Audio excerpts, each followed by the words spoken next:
Graphs of polynomial functions. Remember what a polynomial function is.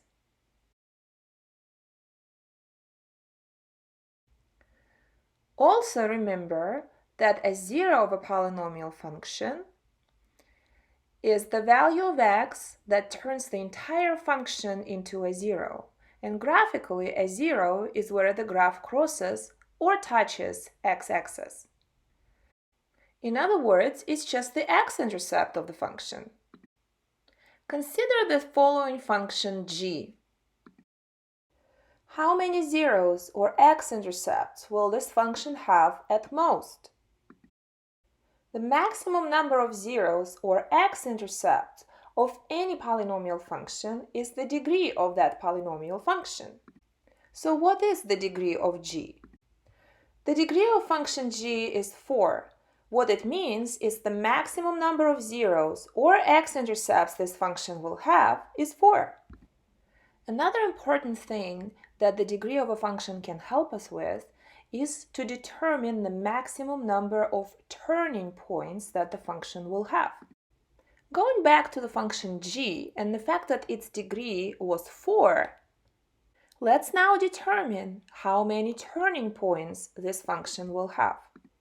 The number of turning points, or the maximum number of times the function will change from increasing to decreasing, or vice versa, is determined by subtracting 1 from this function's degree. So the maximum number of turning points our function g will have is 4 minus 1, which is 3. Now let's recall how to find the y-intercept of a polynomial function. The y-intercept of any graph is the point where that graph crosses y-axis.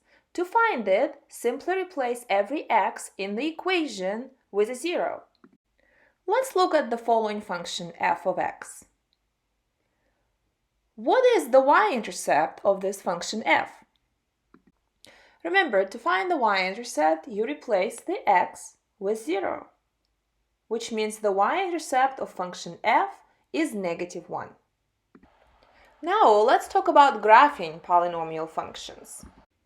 To graph a polynomial function, you need to perform the following 4 steps. First, you need to determine the end behavior of this function based on its leading coefficient and the degree. Remember, these are the 4 options for the end behavior of any polynomial function. Second, you need to determine its x-intercept. Then, you need to find the y-intercept of your function. Finally, if necessary, you need to plug in additional values of x into the equation of the function to find additional values of y and plot those points. Let's look at an example of how to graph a polynomial function using these 4 steps. Here is an example of a function f of x equals -x cubed minus 3x squared. The first step in graphing this function is to determine its end behavior. The end behavior of any polynomial function depends on its leading coefficient, which is -1, and its degree, which here is a 3, and it's odd. Based on this information, the end behavior of f of x will look as follows.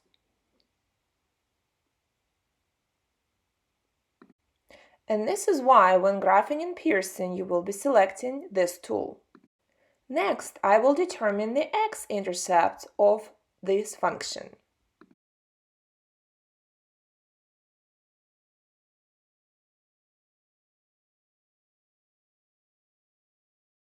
To find the x-intercepts, I will replace y with 0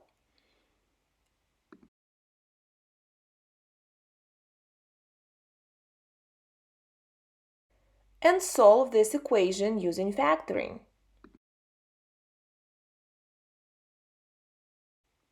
Both terms, the -x cubed and the -3x squared, have x squared in common, so I will take it outside of the parentheses.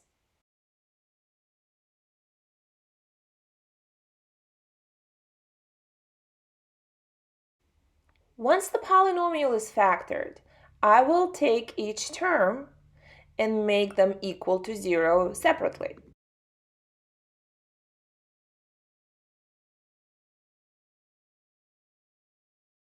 if x squared is equal to 0, x is also equal to 0, and if negative x minus 3 is equal to 0, x is equal to negative 3. These are the zeros of the function or its x-intercepts. The next step is to find the y-intercepts of this function. Remember that to find the y-intercepts, you replace all the x's with zeros.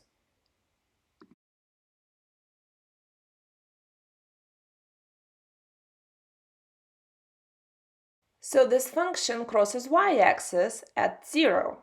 Here is how it will look graphed on Pearson. It is, however, clear that having just these 2 points is not going to be enough. So what I will do is I will plug additional values of x, let's say 1, into the equation to calculate the value of y when x is equal to 1.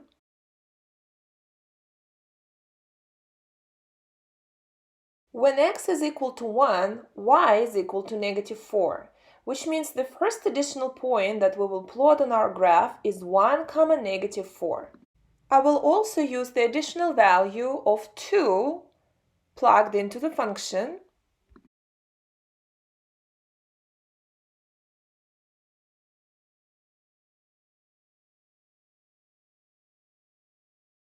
When x is equal to 2, y is equal to negative 20. So the next point that I will use to graph it is 2, negative 20. So remember the first additional point that we found was 1, negative 4.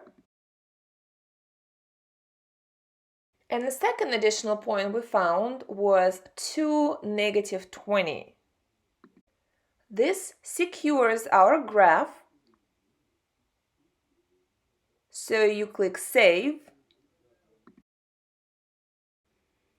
and then click Submit. Finally, let's talk about the intermediate value theorem.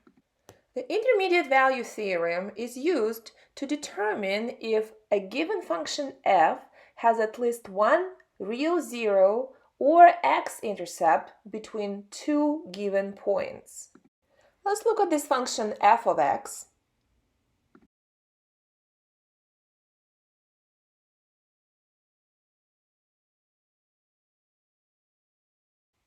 Does this function have an x-intercept or a real zero between the following 2 points on x-axis? Point A, that is a negative 9,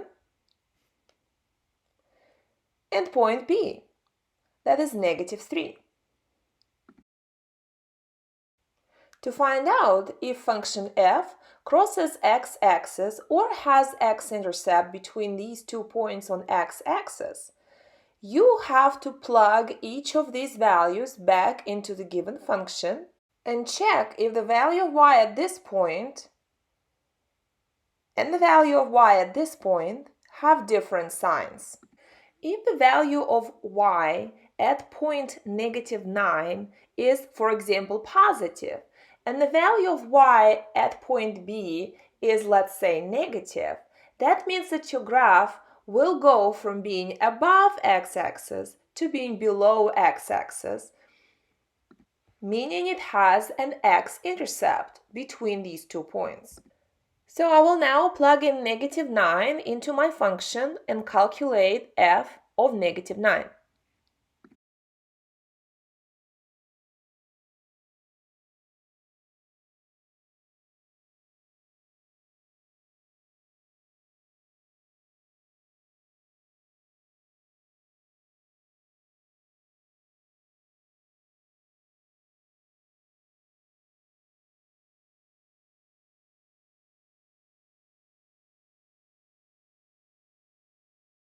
So the value of y when x is negative 9 is negative 610.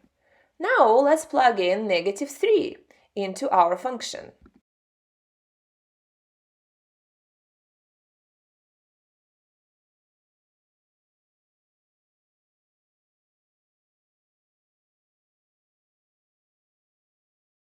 So the value of y at point B, which was negative 3, is 8. The difference in signs between f of a and f of b suggests that there is at least one x-intercept or at least one real zero between a and b.